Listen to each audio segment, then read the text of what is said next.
कक्षा 10 के सभी विद्यार्थियों का मेरे चैनल में हार्दिक स्वागत है।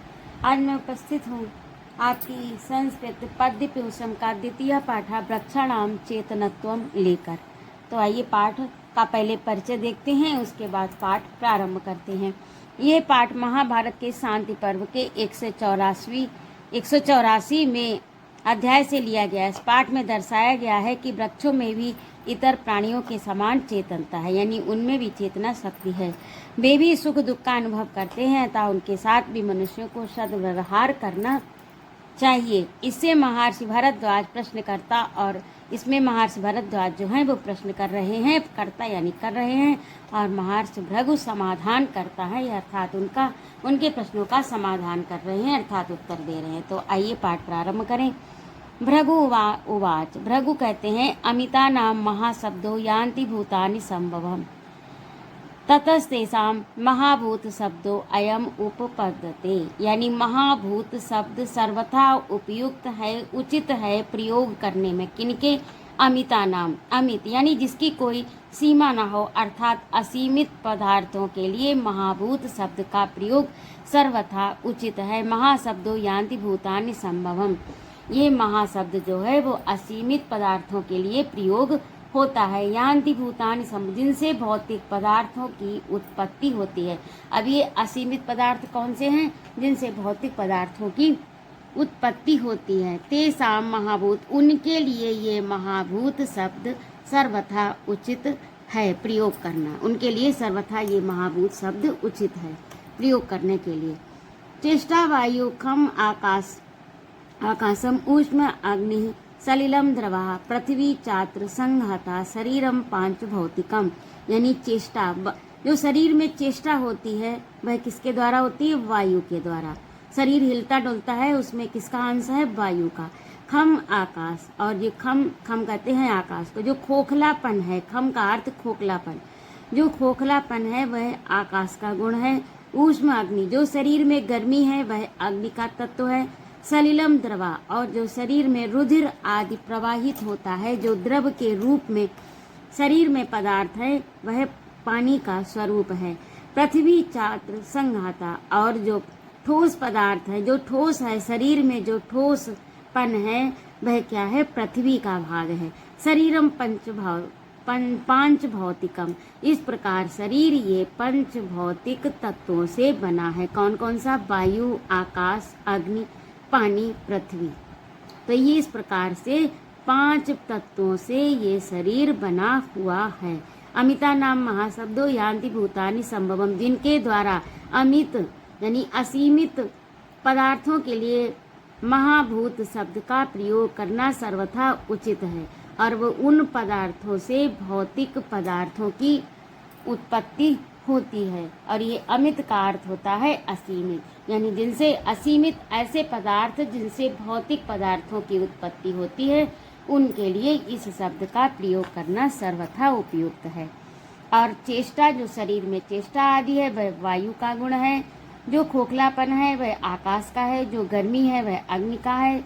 और जो शरीर में द्रव आदि बह रहा है तरल रूप में जो शरीर में है वह पानी का स्वरूप है। और जो ठोसपन है वह पृथ्वी का। शरीर पंच भौतिकम, इस प्रकार ये शरीर जो है वो पंचभूतों से, पांच तत्वों से बना हुआ है। इत्येते पंचविभूतर युक्त है स्थावरम जंगमम, इस प्रकार से ये पांच भूत, यही पांच तत्व जो हैं, इन्हीं से ये स्थावर जंगम यानी चर अचर जो सृष्टि आपको दिखाई देती है, इस प्रकार जड़ और चेतन का ये संसार इन पांच महाभूतों से यह भी निर्मित है, अर्थात बना हुआ है। श्रोतम यानी कान, घ्राणम यानी नाक, रसा यानी जिह्वा जो रस का स्वाद लेती, रसा स्वादन करती है जिह्वा, स्पर्शो यानी छू कर जो अनुभव करती है, दृष्टि और देख कर जो अनुभव करती है अर्थात आँखें। तो इंद्रिय संहिता, जिनको इंद्रिय की संज्ञा दी गई है। इन पांच, ये जो पांच इंद्रियां हैं ये संसार का इस प्रकार से अनुभव करती हैं। किस प्रकार से अनुभव करती हैं? यानी कान सुनकर संसार का अनुभव करते हैं, घ्राण सूंघकर, और रसा यानी जीभ स्वाद लेकर, इस पर छूकर, और आँखों से देखकर। ये जो 5 इंद्रियां हैं, कान, नाक, जीभ, त्वचा और दृष्टि, ये 5 इंद्रियों के नाम से प्रसिद्ध हैं। अब अगला देखिए, पंचवी यदि भूत अस्तु युक्ता स्थावर जंगमा स्थावराणाम चा दृश्यन्ते शरीरे पंच धातवा। पंचवी यानी 5 के द्वारा, यदि भूत यह अस्तु है, भूत है, यह संसार जो है, यदि इन्हीं 5 तत्वों के द्वारा, संसार नहीं, स्थावर जंगम यानी ये जो चर अचर सृष्टि है, वह इन्हीं 5 तत्वों के द्वारा यदि युक्त है, स्थावराणाम न दृश्यन्ते शरीरे पंच धातवा, तो ये वृक्षों में 5 धातुएं दिखाई नहीं देती हैं। अब इस प्रकार से स्थावर का अर्थ होता है जड़ यानी अचर, चेतन चर, चर और अचर, ये जो स्थावर यानी वृक्ष आदि, और पंच महाभूत अर्थात पंच भी यदि, पंच माने 5, यदि भूतस्तु, इन 5 भूतों यानी तत्व से युक्त, 5 तत्वों से युक्त यदि है, स्थावर जंगम यानी ये जो जंगमा यानी वृक्ष जो हैं, इन्हीं 5 तत्वों से यदि युक्त हैं, जो ऊपर बताए गए हैं, स्थावराणाम न दृश्यन्ते, लेकिन उनमें दिखाई नहीं देता, शरीरे पंच तत्व, उनके शरीर में ये 5 तत्व दिखाई नहीं देते। किनके शरीर में? वृक्ष आदि के। यानी भरद्वाज मुनि कहते हैं कि यदि जड़ और चेतन पदार्थ पंचभूतों से युक्त हैं, जो ऊपर अभी पंचभूत बताए गए हैं, 5 तत्व बताए गए, उनसे युक्त हैं, तो जड़ पदार्थ के शरीर में यानी वृक्षों के शरीर में इन पांचों ये जो पदार्थ हैं वो क्यों दिखाई नहीं देते, ये 5 महाभूत क्यों नहीं दिखाई देते। अब आगे देखिए श्लोक संख्या 5। अन्न ऊष्माणाम अचेष्टानाम घनानाम च एव तत्वतः वृक्षाणाम नो उपलभ्यन्ते शरीरे पंच धात्वा, यानी शरीर में 5 धातु ना उपलभ्यन्ते नहीं पाई जाती हैं। वृक्षाणाम यानी वृक्षों के शरीर में 5 धातुएं नहीं पाई जाती। अन्न ऊष्माणाम यानी गर्मी से रहित, अचेष्टा यानी गति से रहित, अर्थात जिसमें कोई चेष्टा ना हो, चेष्टा से रहित या गति से रहित, गर्मी से रहित। घना नाम यानी ठोस, च एव तत्वतः यानी वास्तविक रूप से गर्मी रहित, चेष्टाहीन अर्थात गतिहीन और ठोस रूप वृक्षों के शरीर में वास्तविक रूप से पंच तत्व प्राप्त होते ही नहीं हैं। अब अगला देखिए श्लोक संख्या 6। न शृण्वन्ति न पश्यन्ति न गंधा सेविना न च स्पर्श विजानन्ति ते कथम पांच भौतिका। न शृण्वन्ति यानी ना सुनते हैं, ना पश्यन्ति ना देखते हैं, ना गंधा सेविना ना गंध का सेवन करते हैं अर्थात गंध को ग्रहण करते हैं, ना च स्पर्श ना स्पर्श करते हैं अर्थात छूते हैं, ना विजानन्ति ना जानते हैं, ते कथम पंच भौतिका, तो ये फिर किस प्रकार से कहो कि पंच भौतिक हैं। अब ये कह रहे हैं महर्षि भरद्वाज ने कहा कि ये वृक्ष ना सुनते हैं, ना देखते हैं, ना गंध का ही सेवन करते हैं और ना स्पर्श को ही जानते हैं, तो फिर ये 5 भूत की यानी पंच तत्व की, पंच महाभूत की सृष्टि में कैसे हो सकते हैं, अर्थात नहीं हो सकते। ना शृण्वन्ति ना सुनते हैं, ना पश्यन्ति ना देखते हैं, ना गंधा सेवना ना गंध का सेवन करते हैं, ना च स्पर्श ना स्पर्श अनुभव करते हैं, ना विजानन्ति ना जानते हैं, ते कथम फिर कहो पंचभौतिका, ये पंचभूत में कैसे हैं, नहीं हैं, अर्थात अब उनका ये मानना है कि ये पंचभूत में नहीं है, इसीलिए वो अपना तर्क दे रहे हैं।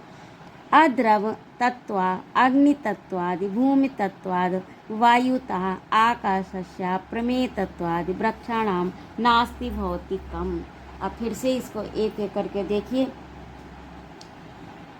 कि अद्रव यानी द्रव का अर्थ तरल पदार्थ, अभी आपको ऊपर मैंने बताया था कि तरल पदार्थ के रूप में, यानी तरल पदार्थ से रहित, ना तो तरल पदार्थ है अर्थात ना पानी का अंश है, जलांश ना होने के कारण, और अग्नि के अंश के ना होने के कारण ना तो इनमें गर्मी है न इनमें तरल पदार्थ अर्थात पानी का अंश है, न तो इनमें ऊष्मा है, गर्मी है, और न इनमें तरल पदार्थ पानी का अंश है। अभूमि तत्वाद वायुता, और न ही इनमें भूमि का तत्व है, यानी जलांश भी नहीं है, अग्नि का भी अंश नहीं है, और भूमि के अंश के अभाव के कारण और वायु रहित होने के कारण इनमें वायु भी अवायुता यानी वायु भी नहीं है, अर्थात ये वायु से रहित हैं।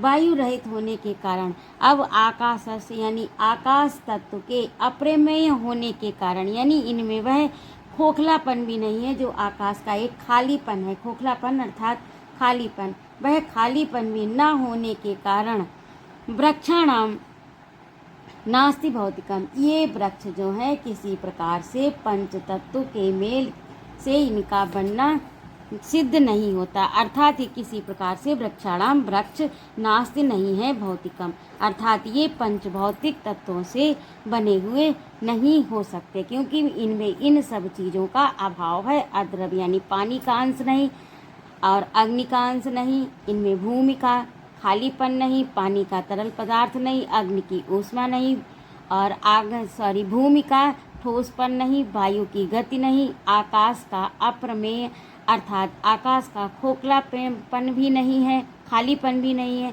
तो वृक्षाणाम नास्ति, वृक्ष नहीं है भौतिकम, इस प्रकार ये वृक्ष पंच भौतिक नहीं है। तो उम्मीद है आपको समझ में आया होगा। यदि ना आया हो तो मेरे कमेंट बॉक्स में अवश्य लिखिएगा।